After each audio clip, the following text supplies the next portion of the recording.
Welcome to the Honest Dog Breeder Podcast with me, your host, Julie Swan, where each week we dive in to discuss all things dog breeding so you can build a breeding business you love, producing dogs that fulfill their owners' dreams. I believe you can have an honest dog breeding program that also pays the bills. So throw those pods in your ears while you're cleaning kennels. I'd love to join you. It's that moment when you start to feel your blood boil, the frustration coming over you in a wave of heat. You want to scream, punch something, run away from it all. But you can't. This is your mess, and you need to deal with it. You take a deep breath, maybe a few. Make a drink, I meant like coffee, and let yourself relax as best as you can. Dog breeding has moments like this. Things are great, then bam, 2 seconds later, something crazy can happen. Whether that's obnoxious barking when you're trying to sleep in, puppy mess that never seems to end, parasites, irritating puppy buyers, the list could go on and on. Sometimes the worst is when the problem sneaks up on you, and it's big before you even notice. This is so frustrating, no joke, but we know it can be better. We have to make it better. It's the only way to maintain or regain our sanity. How do we get from frustrating and maddening to calm and relaxed? If you're rolling your eyes at the idea of being calm and relaxed, hang in there. I have a plan for you.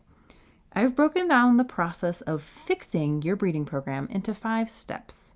Honestly, you can use these steps for nearly any area of your life, but today we'll of course be discussing it through the lens of dog breeding. Before I forget, I made you a checklist that helps you go through this whole process. You can grab it in the show notes at honestdogbreeder.com/45. The first step is to reflect on what isn't working. Sometimes this is hard to recognize, so you can start with pain points. What things are creating pain points? Are the dogs too loud? Too messy? Maybe you're spending a lot of time on them and it feels like they aren't worth the trouble. I've been there. I've felt all this and more. The best way to do this, at least for me, is to make a cup of coffee, sit without distractions, which is usually early morning, and write down everything that comes to mind. It's like a full brain dump. Don't be surprised if your list makes it look like nothing is going right. These sort of brain dumps can be like that. Sometimes it helps to focus on the emotions it evokes inside you.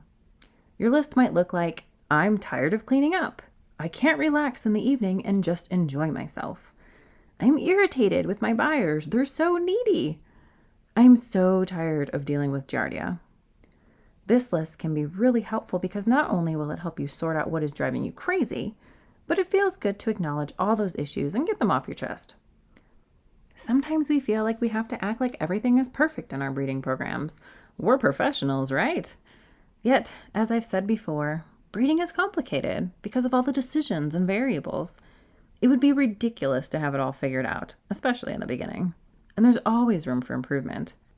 I can make a list of a dozen things I'd like to improve in my program right now. The next step is articulating the problem. Did you have an English teacher in school who was obsessed with being articulate like I did? They can be a pain, but they're right. When you're articulate, you clearly understand and break down exactly what is happening, what the issue is. It is clearly drilling down and understanding the actual problem at hand. It's helpful to acknowledge the emotions that we are feeling. They guide us to what aligns with what we want in life and where we are going astray, but often they don't really come with an executable plan. For example, feeling irritated with your buyers isn't exactly an action plan. Just like noting you're exhausted from dealing with Giardia really isn't helpful in creating a way to treat and prevent Giardia. We need to articulate what is actually creating this problem. In the case of buyers being irritating, is that because you have the wrong buyers? Buyers who don't align with your dogs? Is that because you failed to set proper expectations? Is it because they are calling you at all hours of the day and don't seem to have respect for your time? Can you see how articulating the actual problem starts to make the issue more tangible? Something that you can mold and work with? I have an embarrassing story to tell you. Bill came in one day and he was pissed. He said, "When are you going to put that shovel away?" To which I replied, "What shovel?" "The shovel you've been stepping over on your way inside for 4 days." I honestly didn't notice I had been stepping over a shovel for 4 days. I had to think about where he was even talking about. It definitely felt lame. Bill is really great at being organized. He has a system, follows it, and he's great at keeping so many things how they should be. Me, well, I've struggled with that level of organization. I don't consider myself messy. I do like things clean, but I have a hard time staying on top of it, especially when there isn't a system. The shovel incident was eye-opening for Bill and I. I don't like the idea of him thinking I don't care about my stuff, but I didn't even notice it, and that was alarming in and of itself. It's one thing to notice something and choose not to put it away, but it's a whole other animal when you don't even notice. How could I fix something I didn't know was happening? I did a lot of journaling about this, thinking about it and contemplating what was actually happening. It occurred to me that the shovel didn't actually have a home. I had no place to return it to, no pegs to hang it on, no open space that says, hey, the shovel is missing. The way my brain organizes things, it didn't register the shovel as being out of place because it had no place.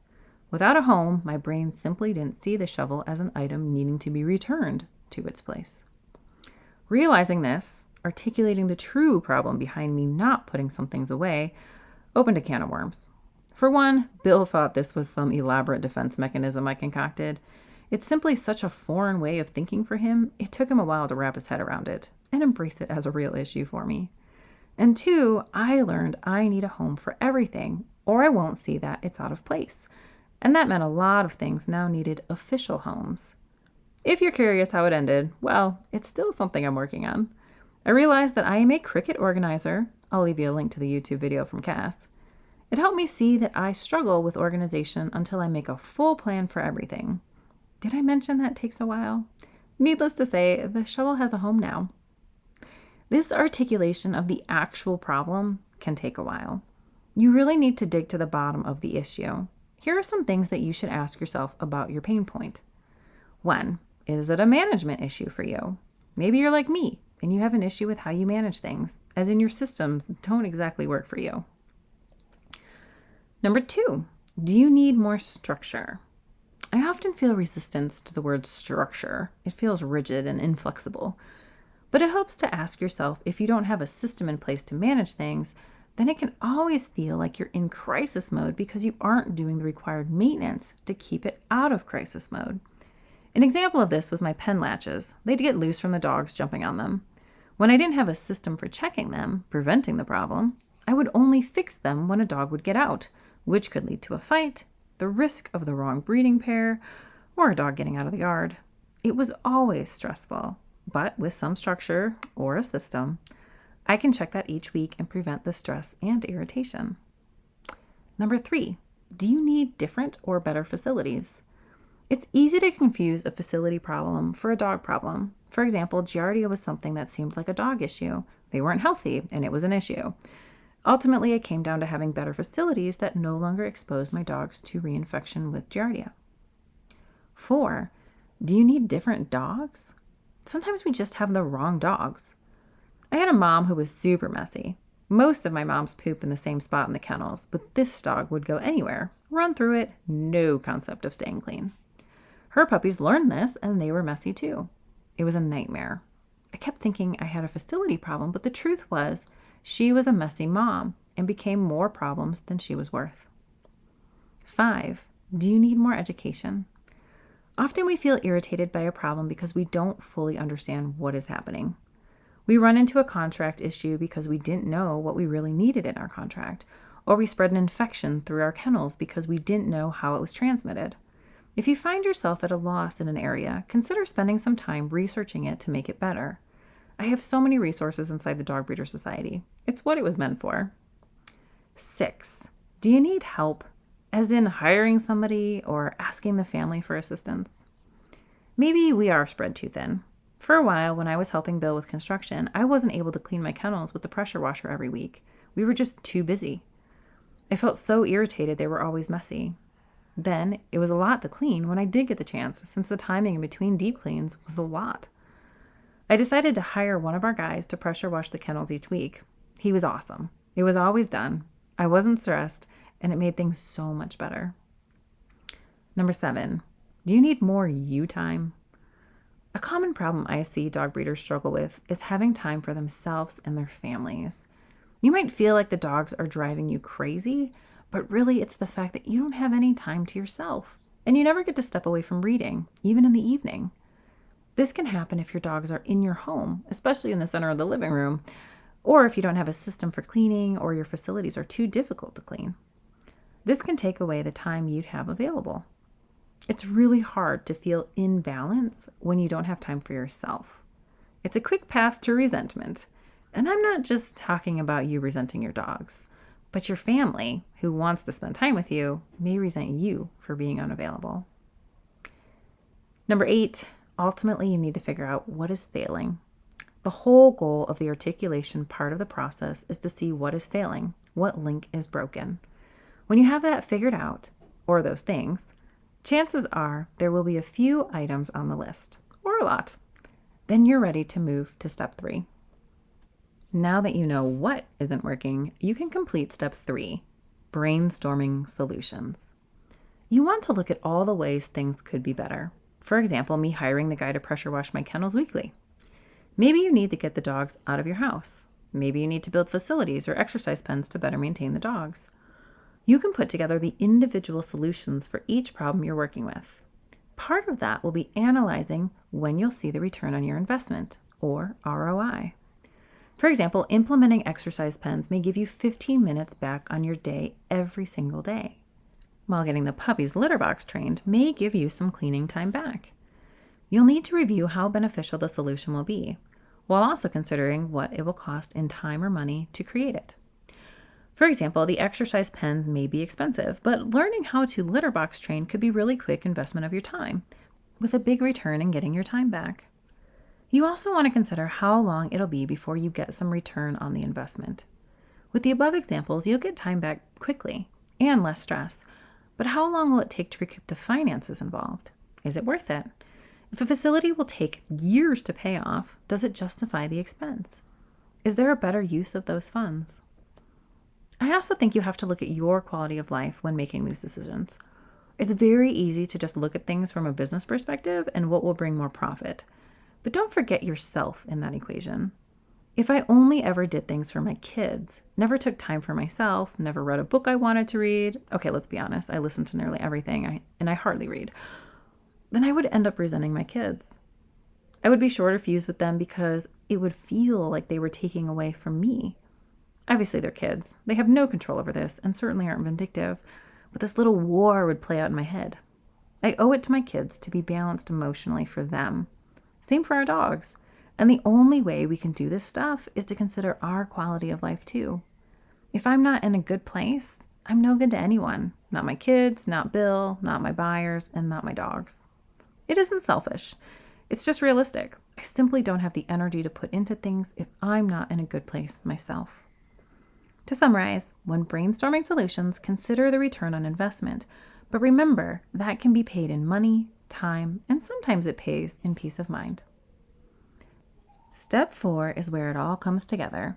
You now have your various brainstorm solutions, an idea of the ROI, and now the goal is to put it all together into a plan and then execute the plan. First, I want you to look at what will give you the most ROI.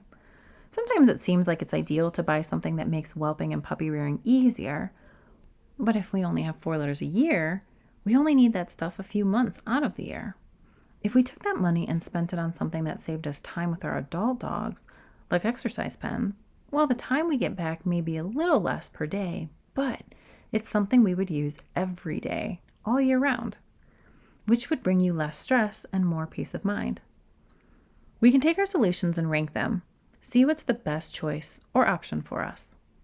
Now, don't forget the cumulative improvement that can happen. What if you are struggling because your dogs have Giardia?